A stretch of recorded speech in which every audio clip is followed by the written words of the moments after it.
What is up? Welcome back to the Next Guy podcast. You've got Zach and Tins here today, and we have a week of football ahead of us. We have some NFL, we have some college, we got some college basketball. Basketball, baby, it's back. It's back officially.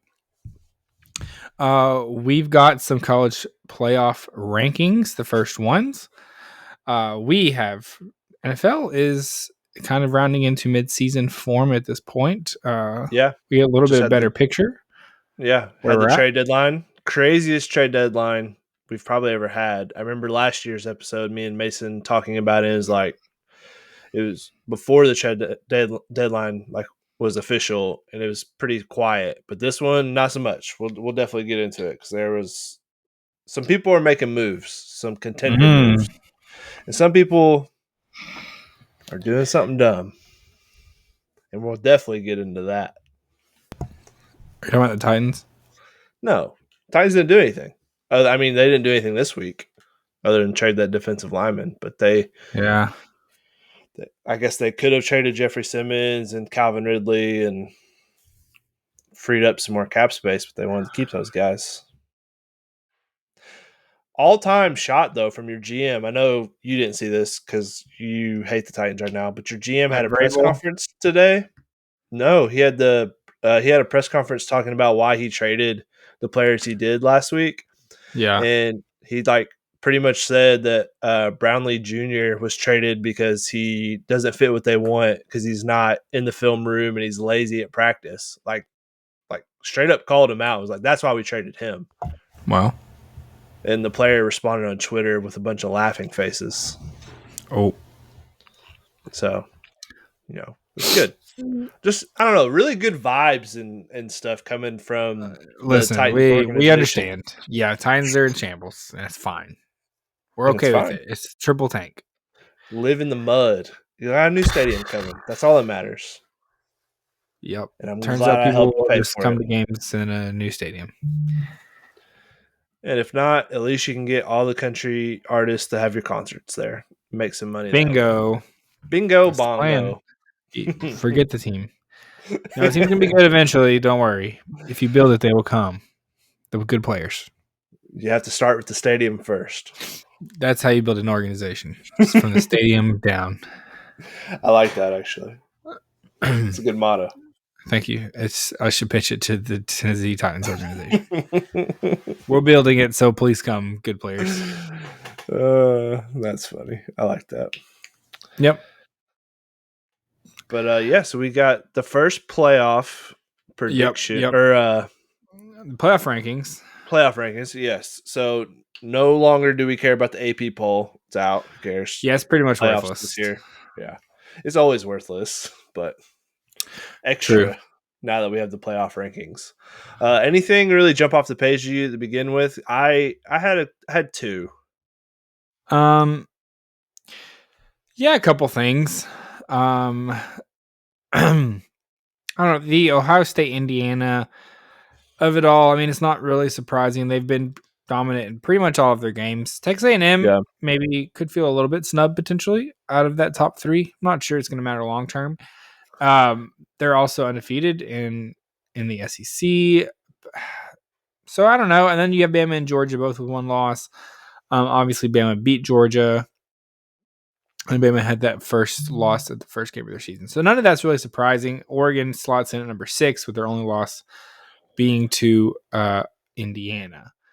So I'm not surprised by that. Your top 7 is 3 Big Ten teams and 4 SEC teams.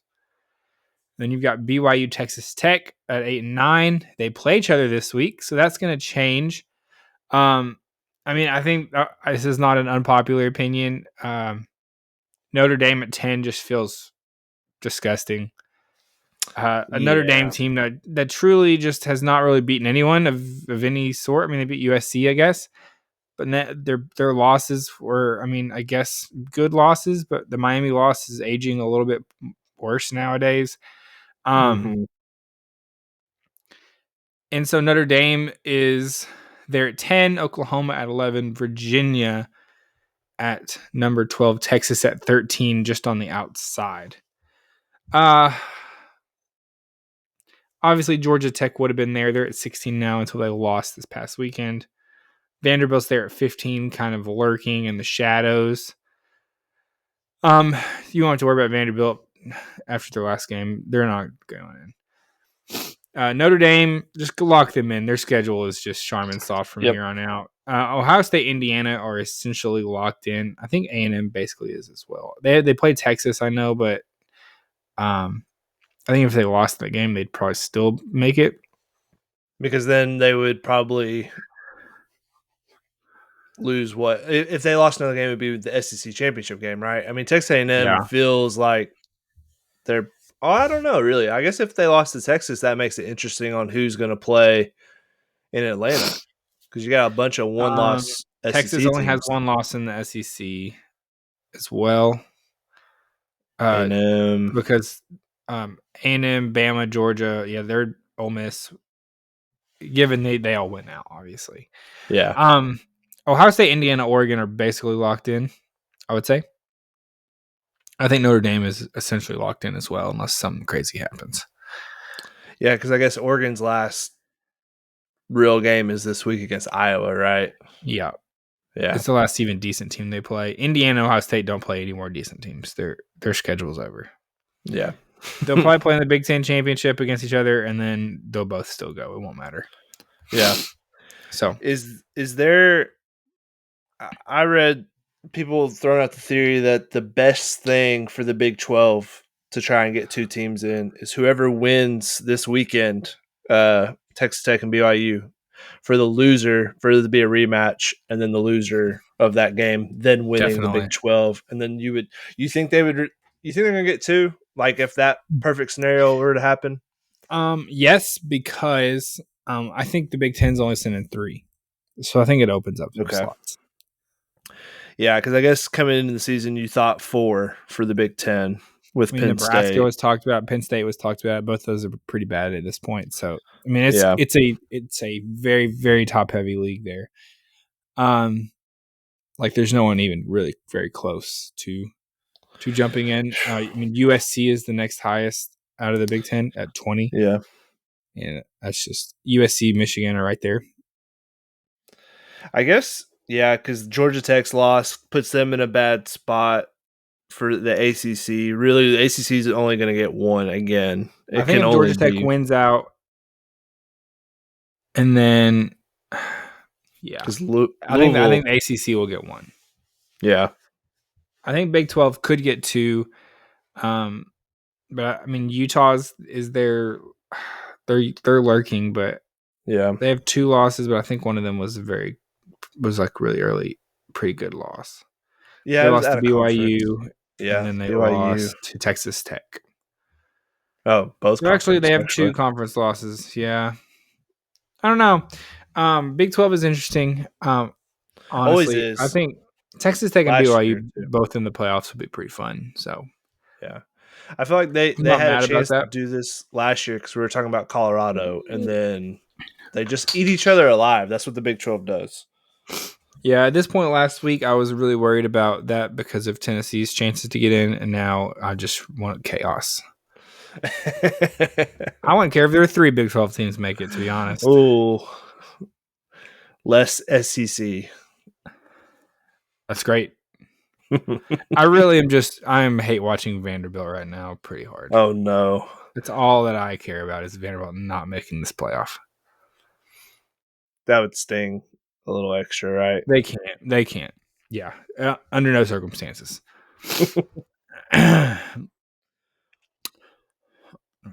Yeah, so overall, I mean, it is what it is at this point in the season. I think Notre Dame is, unless they drop a bad one, is a foregone conclusion, unfortunately. Yeah. I hope, I don't know. It's not a secret that I'm pretty biased against Notre Dame. Your boys over there, Notre Dame. So it is what it is. But yeah, I think it's pretty interesting to look at, talk about some possibilities because I think there are a lot of them in how things could shake out. So, and then that also brings us to our, we've got the one G5 spot open, and right now that'd be Memphis.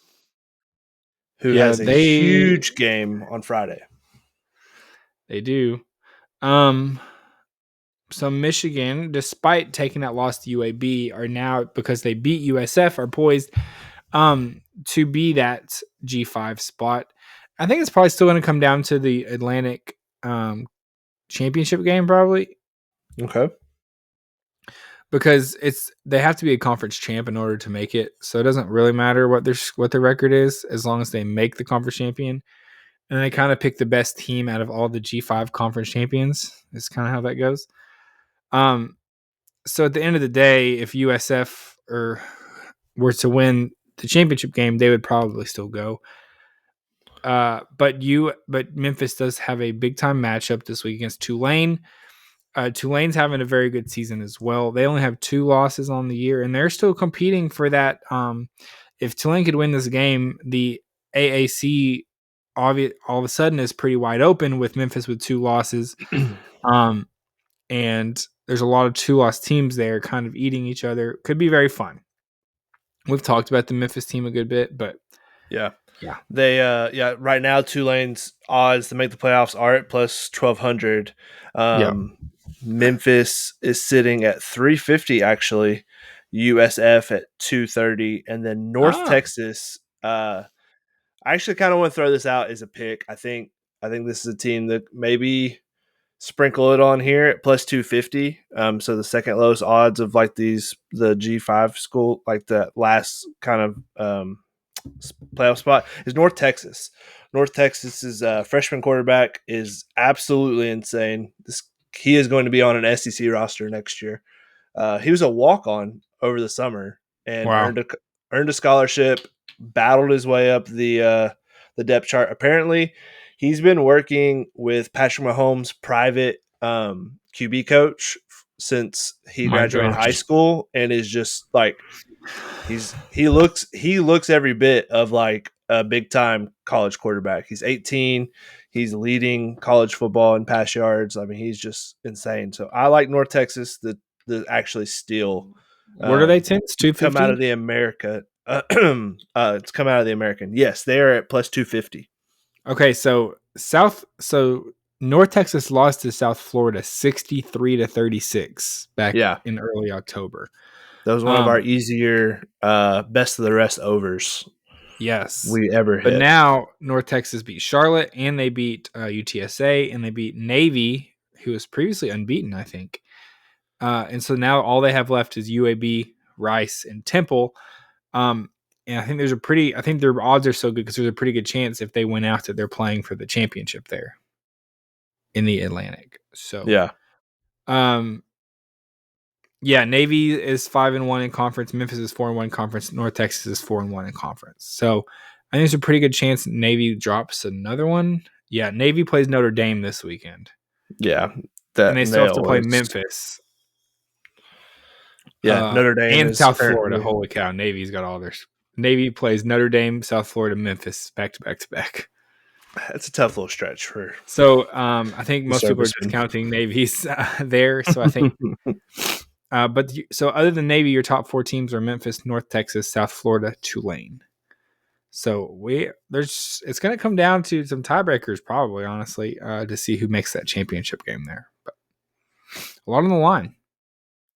Yeah, that last game spot, is gonna be fun. I think it's gonna be fun. That'll be a playoff game, like a playoff play-in game, essentially. Yeah, and Memphis kind of kicks it off this weekend, playing Tulane on Friday. Like that's a big one for them. So yeah, I don't know. I'm kind of having more fun watching those games and trying to see who's like the sneaky team that's gonna get in. Who's gonna lose by 100 to Ohio State? Yeah. No, not even Ohio State, probably, but probably not. Probably Ole Miss. Yeah, or Indiana, Georgia, A&M. Who knows? I mean, USF beat Florida, so that was fun. Good times. It's true. Back Fond when memories. Things were great. Yeah, the season was going well. Back when the season was right on track.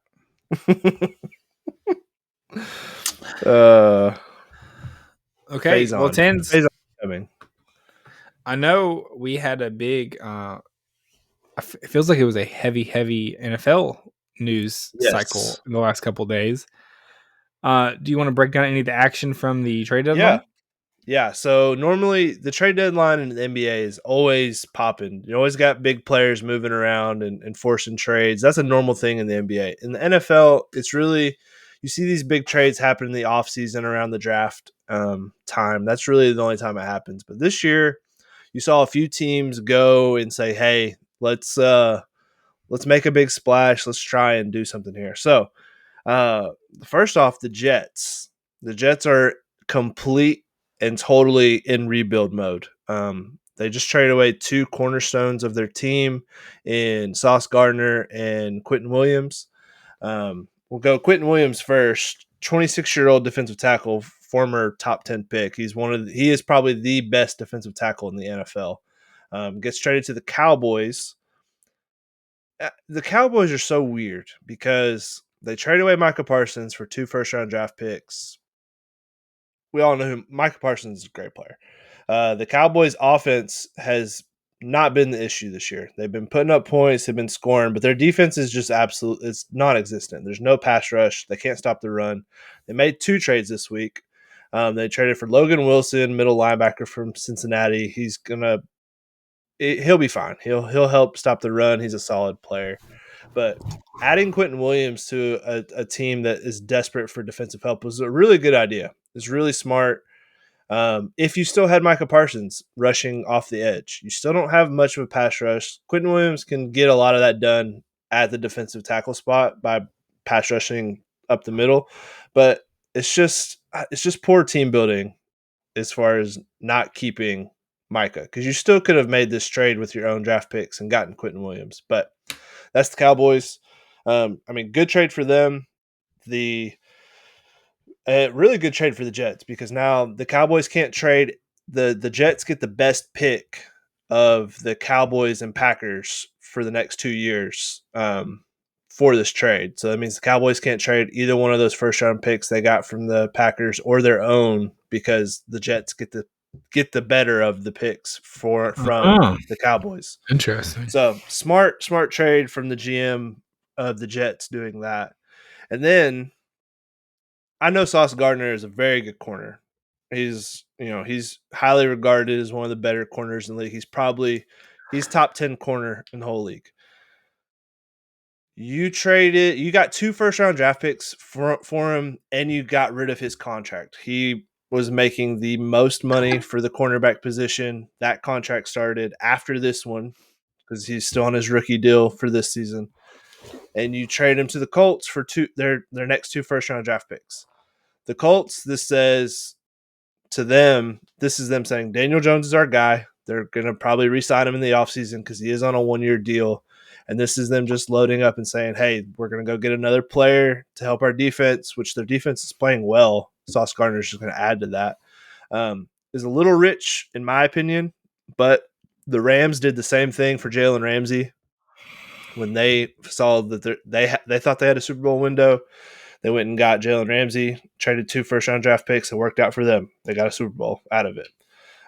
So that's all dependent on Daniel Jones being Indiana Jones and not Danny Dimes, which we saw a little bit of Danny Dimes this weekend. It'd be really unfortunate if Danny Dimes is back. So yeah. Yeah, tends to dig himself in a hole in that one. I may have. Could have. Yeah, we'll see. Let's just say there's strength of schedule to this point wasn't super great, and it's about to get significantly harder. So we'll see what happens. Okay. Daniel Jones. And then the Jags traded for Jacoby Myers. Yeah. I'm excited about that. A 4th and a 6th round pick. Zach has Jacoby Myers on his fantasy team. Trying to offload him. Yeah, trying to give me the trade for him. There's no more room in the inn. I have too many Jaguars, and we're in a situation where my team is not performing well in fantasy. Christian McCaffrey can only do so much for me every week. And the thing is, if I don't win at least one more game, I'm going to be at a Waffle House for 12 hours. Yeah. That's just how it's going to end up. So I have no more room for any more Jaguar players. It's just is what it is. And then I'm trying to What if the think if Jags there's go off though? Jags. Who knows? This could be the secret sauce. I have Trevor, so it's whatever. I know. I kind of like I've got Jacoby though, because it's the same thing as when I drafted Trevor. It's like if he is a great player and does well, then it's just helping my fantasy team. Right. Yeah. Exactly. So a part of you every touchdown has to think, Zach has him on his fantasy team. Yeah, I know, and he's gonna be a red zone target. He's a very big guy. I know. I'm gonna actually play him now. It's a good, decent quarterback.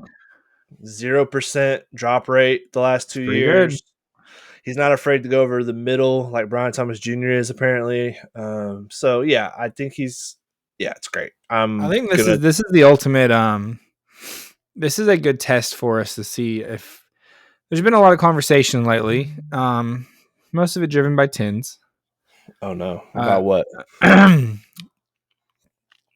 One of two things can be true. The true stat is the Jaguars drop a lot of balls. One line of thinking says all of the wide receivers on the Jaguars are just bad at catching. The other line of thinking is the guy throwing the ball has something to do with it, possibly. This is going to help us test it because we have a new person who doesn't drop balls. So if he shows up at Jacksonville and starts dropping balls everywhere, I think we have an answer. Maybe. But, I mean, this has been a stat that's like 3 years in the making. It's not like it's just happening. And it's been many different guys. Christian Kirk, Zay Jones, the list is so long of guys that just have contributed to drop passes. I'm excited to settle this once and for all, personally. So, also, sneaky move. This one I like a lot. The Seahawks. I wasn't big on the Seahawks going into the year. I was really down on them last year. I kind of thought they hired the wrong guy in Mike McDonald. I was like, defensive coordinator hires just never do it for me. This guy's legit. The Seahawks are a wagon. Sam Darnold turns out he's not just a Kevin O'Connell merchant. Like, he has improved. Even after leaving the Vikings, he's stayed good.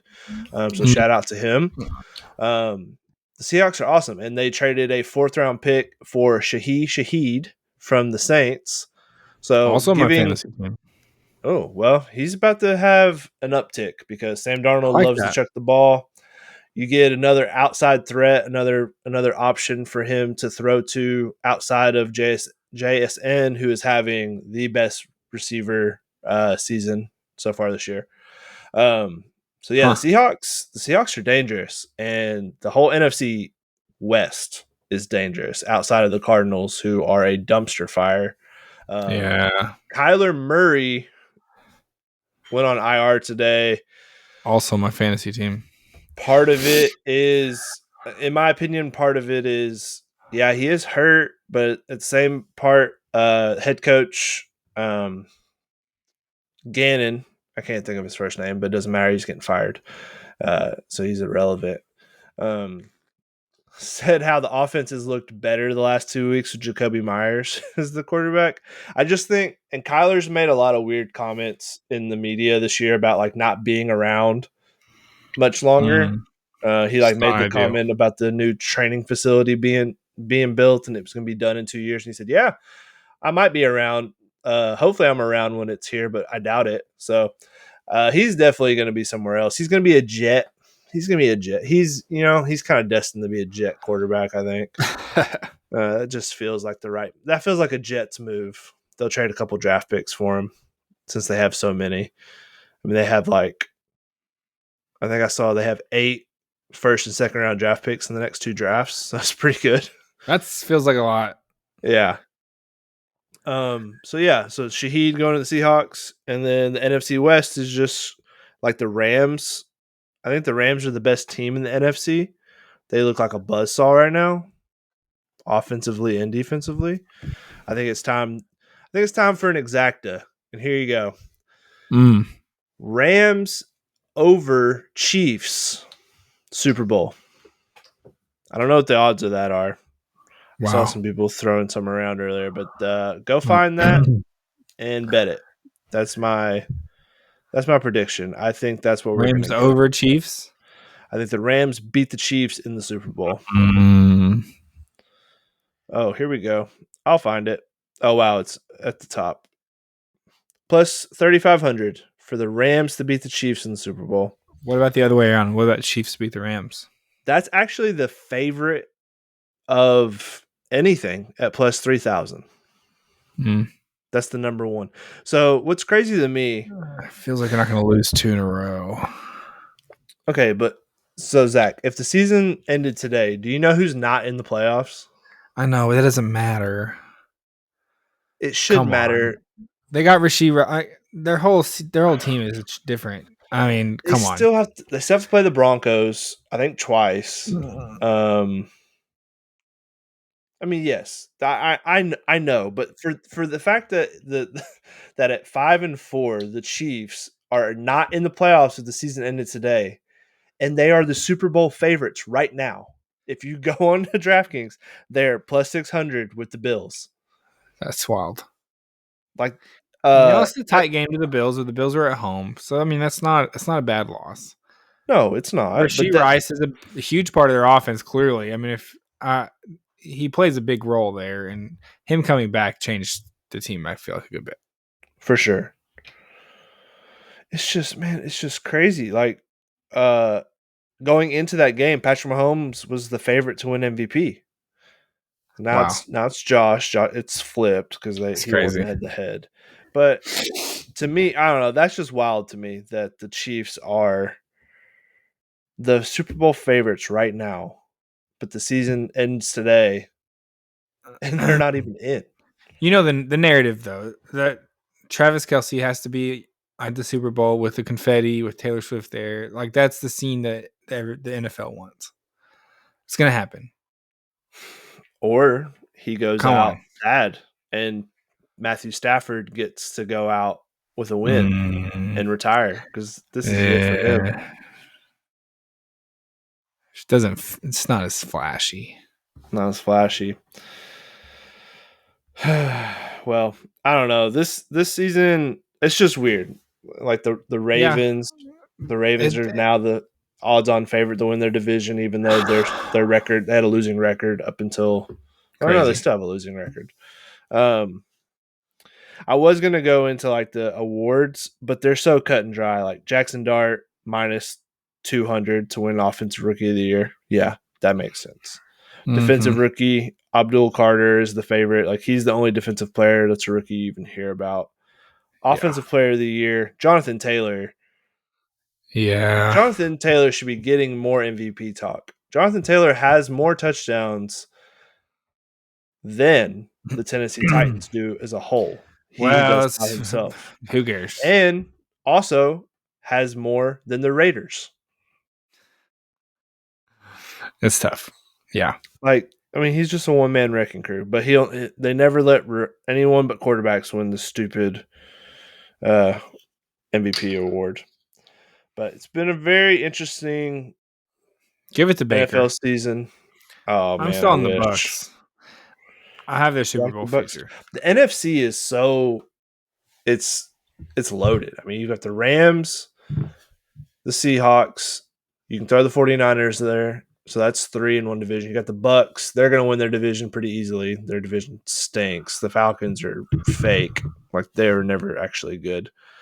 You got the whole NFC North with the Bears actually being good. So no one up there. Like the Vikings are the bad team this year up there. The Bears are good. The Lions and Packers, obviously. And then the Eagles and Cowboys, great. Like, I don't know. It's just been Who's the favorite to win the NFC? The Rams are now the favorite. Really? Are the Lions second? Nope, Eagles. and then That is, I mean, Packers. they are. It is at the top of that. It's stacked because the Yeah. AFC still feels like it did last year. It feels like maybe throw the Broncos in there, right? And the Colts, I guess. The Colts are in there. The Colts, yeah, but the Colts kind of just took the They've Texans shook spot it up. Yeah. because the Tex. It's like we get one seed from the AFC South. But the Colts are playing a much better version of football than the Right. They Texans look were very last good. year. I Yeah. mean they're the second favorite to be the one seed behind the Wow. Bills. I like the Patriots for that though. The Patriots' remaining schedule is Patriots. Yeah. a There's some joke. fun teams. Patriots are fun. Broncos are fun. The AFC is lucky Joe Burrow is hurt. I'll say Yeah. that because I know the Bengals defense is really bad. Although Joe Flacco, Bengals might be back. Yeah, he's still doing it. Joe Pretty good Flacco is last week. Joe Flacco and Aaron Rodgers. Or no, Joe Flacco and Tom Brady are making it seem like anyone can play quarterback at the age of 42. Yeah, it's wild. Not Aaron Rodgers. He stinks. I don't care. He The kind of Steelers looks are like he's 42. Yeah. the Steelers trash. Garbage. I can't believe I bought into the hype of the Steelers this offseason. Just for them to go 9-8 once again. That I feel like that last Jags competing for that last wild card spot. It's gonna be a battle. Yeah. I mean, that might be what we're competing for. We might be competing for a top 4 seed. Wow. AFC South is wide open, in my opinion. Is it? How many games back are you? I don't know. We've not lost a divisional game. You got to play them twice still, I guess. Yeah, we still have to play the Colts twice. That's the thing. We get to play the Colts twice. And they still have some tough games on the schedule. Like the Titans. As for the Jaguars, our toughest 2 games are quite literally Titans. The Colts and then the Broncos. I don't look forward to that Broncos game. Bo Nix? In Denver. Yeah, Bo Nix is going to do something dumb, but it's also going to make us look dumb, so I just don't look forward to that at all. 10-7. That's my Jaguar prediction. I think we get 5 more wins for sure. That should be good enough for the playoffs, I feel like. I think so. I think we're hovering around the wild card. Unless the Colts implode. I think the Colts are going to implode. That's my official statement. All right. He's doubling down, everyone. Fake good team. They are a fake good team. That's all I have to say about it. Is Jonathan Taylor fake good as well? No, Jonathan Taylor's not. That's the thing. If you can just bottle him up, then the Colts all of a sudden have problems. Now, is it easy to bottle him up? No, it's not. I've seen a lot of people say that his little celebration thing he does where he like hops to one leg and skips into the end zone, he's going to pull a hammy doing that. Fantasy owners on Twitter are going wild. Like someone tell him to stop doing this. I'm not. I like it. I want him to keep doing it. I think it adds to his swagger. He's done it a lot. Let's just say that. He had 3 games in a row where he scored 3 touchdowns. He scored 9 touchdowns in 3 games. This man's a menace to society. He was going in fantasy drafts at the end of the second round. Great for my fantasy team. I have him in my big money UPS league, so I'm also happy. I took him and CMC. Everyone thought I was a wild man.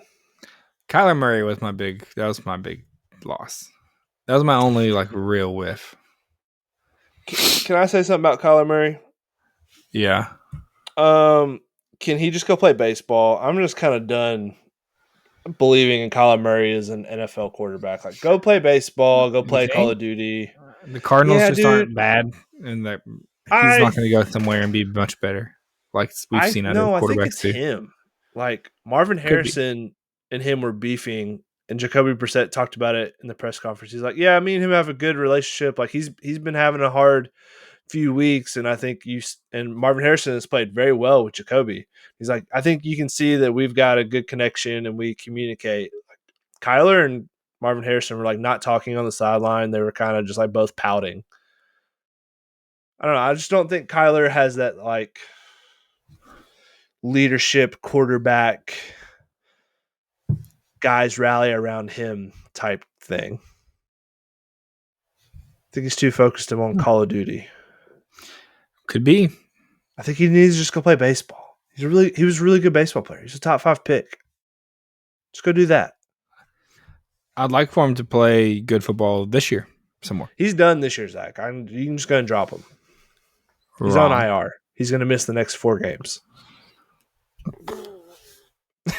I just broke news to Zach that's how that was going to work.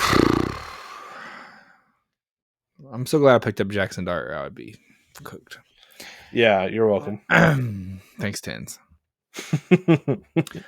All right, folks. A little bit of a more casual episode today. Mason brings the seriousness. Mason actually does. He brings a lot of player props that sometimes hit. A lot of the most absurd player props Shout out Mason in the world. He picks the most obscure ones typically, but sometimes it's fun. Sometimes it's not. Stretching TJ Hawkinson at 9:30 in the morning while he's in London. But we will be back to break down this weekend in football. Thank you for joining us. We hope you all have a great week. We hope Mason comes back soon. We don't know where he is. Yeah, he's gone. Actually, he has a solo pod coming tomorrow night. All right, with that, we hope you guys have a great week. See you later.